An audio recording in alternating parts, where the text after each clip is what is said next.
નમસ્કાર ગુજરાતના અધિકારી મિત્રો, આજે આપણે જોવાના છે 6 જૂન 2025નું most important current affair.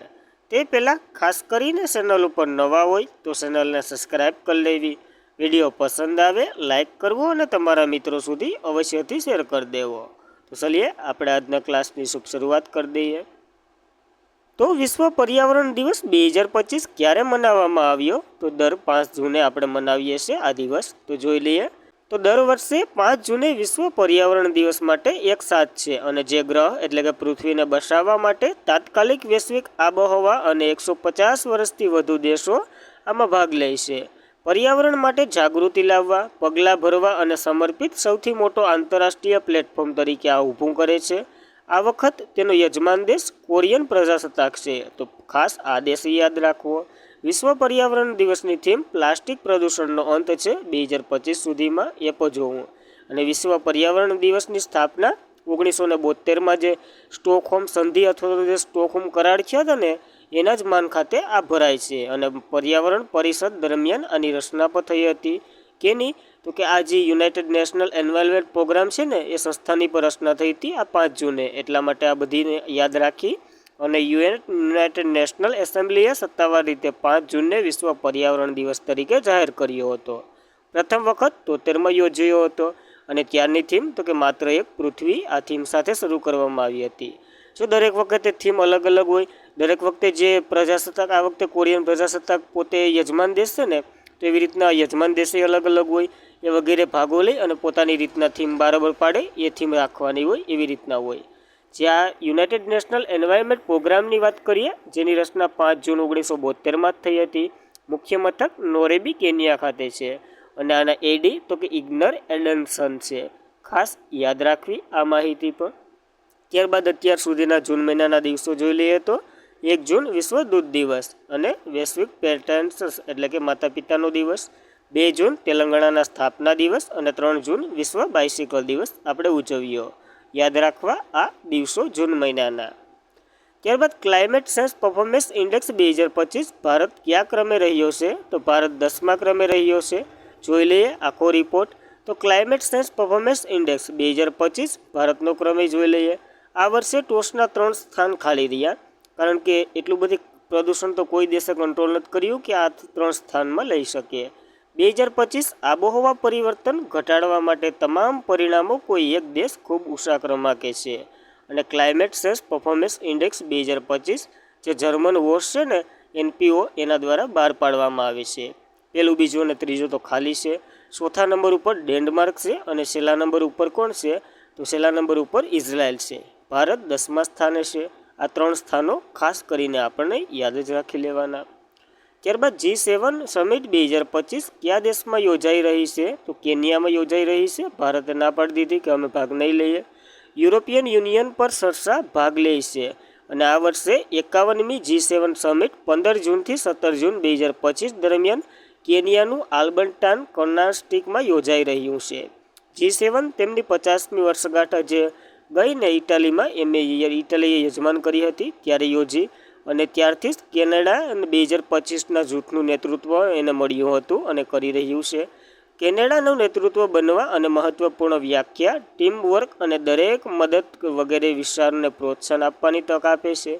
Canada સાથે ચાલી રહેલા આપણા રાજદ્વારી તણાવના કારણે ભારત આ સમિટમાં ભાગ લેવા જ નથી ગયો.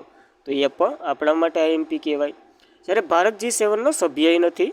G7 એટલે કે 7 દેશોનો સમૂહ જેમાં Canada, France, Germany, Italy, Japan, United Kingdom, United state વગેરેનો સમાવેશ થાય છે. કેનેડાની વાત કરીએ જ્યાં યોજાઈ રહી છે આ અથવા તો યજમાન દેશ છે નોર્થ અમેરિકન કન્ટ્રી છે. કેપિટલ ઓટાવા છે. ચલણ તો કે કેનેડિયન ડોલર છે અને PM તો કે માર્ક કાર્નોટ છે. યાદ રાખવી આ બેઝિક માહિતી કેનેડા વિશે. ત્યારબાદ કયો દેશ જાપાનને પાછળ છોડી વિશ્વનો સૌથી મોટો લેણદાર રાષ્ટ્ર તરીકે પોતાનું સ્થાન મેળવ્યું છે? તો જર્મનીએ મેળવ્યું, જાપાને એ સ્થાન ગુમાવી દીધું. તો જાપાન હવે વિશ્વનો અગ્રણીય લેણદાર રાષ્ટ્ર નથી કારણ કે 34 વર્ષના પહેલીવાર આવું બન્યું કે જાપાને રેકોર્ડ જે વિદેશ સંપત્તિ હોવા છતાં જર્મનીએ ટોચનું સ્થાન મેળવ્યું અને 1991માં જર્મનીને પાછળ છોડી પછી જાપાન ટોચના સ્થાને જાળવ્યું હતું. જર્મનીએ પાછું માથું ફોડ નાખ્યું એની ઘડે છે. જાપાનની ચોખ્ખી બાહ્ય સંપત્તિની વાત કરીએ તો 533 ટ્રિલિયન હોવા છતાં જર્મની 34 વર્ષ પછી જાપાનને પાછળ છોડી દીધું. આવા બધી ડેટા સહિત આંકડા આપેલા છે. આપણે 569 ને 533 ને એવા યાદ રાખવાની જરૂર નથી. આગળ કોણ છે ને પાછળ કોણ છે એ જોવાનું છે. તો આગળ જર્મની છે તો જોઈ લઈએ. કેપિટલ બર્લિન છે. ચલણ તો કે યુરો છે. પ્રમુખ તો કે ફ્રેન્ક વોસ્ટેલ સેન્ટ મેરિયર છે. અને હમણાં ચાન્સેલર બન્યા હતા ફેડરિકમ બર્ગ. તો ખાસ આ માહિતી જર્મની વિશે યાદ રાખવી. ત્યારબાદ ડ્રોનને તોડી પાડનાર માટે લેસર હથિયારનો ઉપયોગ કરનાર પહેલો દેશ કયો બન્યો છે? તો ઇઝરાયેલે આવું કારનામું કર્યું છે. તો જોઈ લઈએ. તો ગાઝામાં જે ચાલી રહેલા છે ને રશિયા અને ગાઝાને બેની વચ્ચે, એમાં સ્પોટ ઓફ આર્યન યુદ્ધ દરમિયાન ડ્રોનને તોડી પાડનાર ઇઝરાયેલનું લાઈવ લડાઉ જે લેસર હથિયાર છે ને એનો ઉપયોગ કર્યો હતો. અને આવો પહેલો દેશ બન્યો જે આનો ઉપયોગ કર્યો હોય. અને લેસર હથિયાર ઇઝરાયેલની company Rafael advanced defense system છે ને એના દ્વારા બનાવવામાં આવ્યું હતું, જે દુશ્મન દેશના ગરમ કરવા અને નાશ, એટલે કે દુશ્મન દેશનું જે ડ્રોન હોય ને એને ગરમ કરી નાખે, એટલે ગરમ થઈ જાય એટલે અંદરની સિસ્ટમ ફાટી જ જાય, એટલે બ્લાસ્ટ થઈ જાય, વધારે પડતું ઉચ્ચ તાપમાન અહીંથી ફેંકવામાં આવે વગેરે કારણોસર આ થયું છે. તો એ પણ યાદ રાખવું. જ્યારે આ લેઝર વેપર ઇઝરાયેલની કંપની જે વાત કરીએ મુજબ, અને ઇઝરાયેલ વિશે આપણે જોઈ લઈએ. એનું કેપિટલ જેરુસલેમ છે. ચલણ તો કે નવું શેકેલ છે. અને પ્રમુખ તો કે ઇસાક હર્ઝિંક છે. જ્યારે પીએમ તો કે બેન્જામિન નેતન્યાહુ છે. જ્યારે આ લેસરનો એક પોઈન્ટ અસ્થાયી કહી દઉં કે આ હથિયાર છે ને એ લક્ષ્યને ફટાફટ અને ઉચ્ચ ઉર્જા બીમારીનો ઉપયોગ કરી અને ફાડી નાખે છે. એવી રીતના કંઈક છે, યાદ રાખવું. પ્રથમ છે એટલા માટે. ત્યારબાદ તો કે વેસ્ટ કચરામાંથી વીજળી બનાવતો રાજ્યનો સૌથી મોટો waste to engine plant Ahmedabad ખાતે હમણાં કાર્યરત કરી દેવામાં આવ્યો. તો જોઈ લઈએ. અમદાવાદ મ્યુનિસિપલ કોર્પોરેશન દ્વારા સમગ્ર શહેરમાં એકત્રિત કરતા ઘન કચરા નિકાસની સમસ્યાને હળવી કરવા અને આ ઘન કચરા નિકાસ સમસ્યાને ઘટાડવાના ઉદ્દેશ્ય સાથે દૈનિક 1000 મેટ્રિક ટન કચરા પ્રોસેસિંગ કરવામાં આવશે અને એમાંથી વીજળી ઉત્પન્ન કરવામાં આવશે. જે આવે એ તો ટૂંકમાં વેસ્ટમાંથી બેસ્ટ બનાવવાની કંઈક વાત છે. અમદાવાદમાં થયું, યાદ રાખવું. અને 2024માં આનું ઉદ્ઘાટન અમિત શાહ કરી ગયા હતા. આ પ્લાન્ટ જે સ્થાપવાનો હતો ને તો એ પણ યાદ રાખવું. જ્યારે કયા ભારતીયને USISPF ગ્લોબલ લીડરશિપ એવોર્ડ 2025થી સન્માનિત કરવામાં આવ્યા? તો કુમાર મંગલમ બિરલા, જે બિરલા ફાઉન્ડેશનના ચેરમેન છે ને એને. તો આદિત્ય બિરલા ગ્રુપના ચેરમેન કુમાર મંગલમ બિરલાને વોશિંગ્ટન ડીસીમાં આયોજિત 8મી વાર્ષિક leadership summit US Indian strategic partnership ફોરમમાં દ્વારા ગ્લોબલ લીડરશિપ એવોર્ડથી સન્માનિત કરવામાં આવ્યા. અને US ભારતીય આર્થિક સંબંધોને મજબૂત બનાવશે, જેનું નેતૃત્વ અને પ્રતિબદ્ધતા માટે માન્યતા પ્રાપ્ત શ્રી બિરલા અરવિંદ કુમાર, જે IBM તથા જે તાનસિંકિયા હિટાશીની કંપનીના ઓલા છે ને એ બંનેને આની સાથે એવોર્ડ મળ્યા છે. તો આ ત્રણેય એવોર્ડો યાદ રાખવા. અને તે ગ્રુપ US 15 બિલિયનથી વધુ રોકાણ કરીને આવવાના છે. તો ખાસ આપણને ભારતના તો યાદ રહેવા જ જોઈએ બિરલા ગ્રુપના ચેરમેન કુમાર મંગલમ. ત્યારબાદ વાડાના પ્રમુખ તરીકે કોણે ત્રીજા અને અંતિમ કાર્યકાળ માટે ફરીથી ચૂંટાયા છે? તો વિડોલ્ફ બાકા ચૂંટાયા છે. બાકા જે કવે બે ચૂંટાયા. તો જે વિશ્વ ડોપિંગ વિશ્વ એજન્સી, જેને આપણે ટૂંકમાં કહીએ તો વાડાના પ્રમુખ તરીકે વિડોલ્ફ બેન્કા, જે ત્રીજા અને અંતિમ 3 વર્ષના કાર્યકાળ માટે ફરીથી ચૂંટાયા છે એમ સંસ્થા દ્વારા જણાવવામાં આવ્યું. અને ભૂતપૂર્વ મધ્ય અંત દોડવીર બક્કાન, એટલે કે એક દોડવીર એથ્લીટ છે, જે ત્રીજો કાર્યકાળ જાન્યુઆરીથી શરૂ થશે, 2028 સુધી રહેશે અને પછી ઘેર વયા જશે અથવા તો નિવૃત્ત થઈ જશે. વાડાના ઉપપ્રમુખ યાંગ પણ ત્રીજા અને અંતિમ 3 વર્ષ માટે ફરીથી ચૂંટવામાં આવ્યા. તો પ્રમુખ અને ઉપપ્રમુખ બંનેની યુક્તિ યાદ રાખવી. જ્યારે વાડા વિશે વાત કરીએ, વર્લ્ડ એન્ટી ડોપિંગ એજન્સી એનું ફૂલ ફોર્મ થાય છે, જેની રચના 1999માં થઈ હતી, જેનું મુખ્ય મથક મોન્ટ્રીયલ કેનેડા ખાતે છે. તો આ બેઝિક માહિતી વાડા વિશે યાદ રાખવી.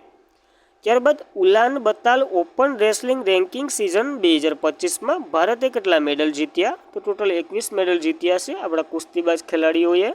તો ઉલાન બતાલ ઓપન રેસલિંગ રેન્કિંગ સિઝન 2025 29 મેથી 1 જૂન 2025 દરમિયાન યોજાઈ હતી. ક્યાં? તો કે મંગોલિયાના ઉલાન બતાલ ખાતે. અને ભારતે 21 મેડલ જીત્યા, જેમાં 6 ગોલ્ડ, 7 સિલ્વર અને 8 બ્રોન્ઝ છે. ટોટલ મેડલ 21 છે. તો એ પણ જોવું. જ્યારે એક સુવર્ણ ચંદ્રકવાળાના જોઈ લે નામ: અનિલ મોલ, ધૃતિકા હુંડા, એન્ટી પધાલ, નેહા સાંગવાલ, મુસ્કાન, હર્ષિતા વગેરે કુસ્તીબાજના ખેલાડી છે, એટલું યાદ રાખવું આ ખેલાડીઓ વિશે. ત્યારબાદ આ 2025માં યુનાઇટેડ વર્લ્ડ રેસલિંગ દ્વારા આનું આયોજન કરવામાં આવે. આ ત્રીજી શ્રેણીમાં રમાઈ. ટૂંકમાં પહેલી શ્રેણી, બીજી શ્રેણી રમાઈ ગઈ, આ ત્રીજી રમાઈ ગઈ અને એક હવે ચોથી બાકી છે, જ્યારે એ પણ જોઈ લે હું. તો આ શ્રેણી જે ચેમ્પિયનશિપ ક્રોએન્ટન જામ્બોલ હતા, એટલે કે પ્રથમ શ્રેણીના એ હતા. બીજું તિરાન આલ્બેનિયા હતું, તો તિરાનમાં રમાયું હતું, આલ્બેનિયા ઓલું હતું. જ્યારે ત્રીજું ઉલાન બતલ મંગોલિયા ખાતે રમાયું હતું. અને હવે બુડાપેસ્ટમાં સોટું રમાશે અને અંતિમ હંગેરીમાં રમાશે. ટોટલ 5 શ્રેણીઓ છે, એમાં રમવામાં આવશે. જ્યારે છેલ્લું પૂરું થાય ને ત્યારે આપણે બધાય જોઈ લેવું, તો ટેન્શન ન લેતા. તાજેતરમાં જ ખીર ભવાની મેળો ક્યાં યોજાઈ રહ્યો છે? તો જમ્મુ કાશ્મીરમાં યોજાય છે આ મેળો. તો જોઈએ, મધ્ય કાશ્મીર ગર્દાબલ જિલ્લાના તુલમુલ્લા ખાતે માતા રાગન્ય દેવીના પવિત્ર મંદિર ખાતે વાર્ષિક મેળો ખીર ભવાની ખૂબ જ પરંપરા અને ઉત્સાહ ઉલ્લાસ સાથે ઉજવવામાં આવે છે. ગંગારબદ શ્રી કારગીલ હાઈવે પ્રખ્યાત પર્યટન સ્થળ છે આ, અને સોનમર્ગ પ્રવેશ દ્વાર છે આનું. આ વખતે મેળો શરૂ 3 જૂનથી થયો છે. નકર તો દર વર્ષે જેઠ મહિનાના શુક્લ પક્ષની 8મ તીર્થ ખીર ભવાની મેળાનું આયોજન થાય છે. અને આમાં મોટાભાગે કાશ્મીરી પંડિતો આમે કાશ્મીરમાં છે જ, એટલે એ મોટાભાગના ભાગ લે છે, યાદ રાખવું. ત્યારબાદ પોલેન્ડ ચૂંટણીના પરિણામોમાં રાષ્ટ્રપતિ તરીકે કોણ આવ્યા છે? તો કેરોન નોરોકી આવ્યા છે રાષ્ટ્રપતિ તરીકે. તો જોઈ લઈએ. તો પોલેન્ડના જમણે વિપક્ષ ઉમેદવાર કોરોલ નોરોકીએ રવિવારે દેશના રાષ્ટ્રપતિ તરીકે ચૂંટણીમાં બીજા રાઉન્ડમાં તે મતદાન સાઇડ એટલે કે માર્કસી જીભ મેળવી. ટૂંકમાં એ બન્યા છે રાષ્ટ્રપતિ, એ યાદ રાખવું. અને તેમણે તો કે વાર્સોનના ઉદ્રાવાદી મેયર રાફેલ ટ્રાન્સપોર્ટને હરાવ્યા, જ્યારે 49.11% મત મળ્યું હતું. આ ભાઈને 51 મળી ગયું, તો આ જીતી ગયા.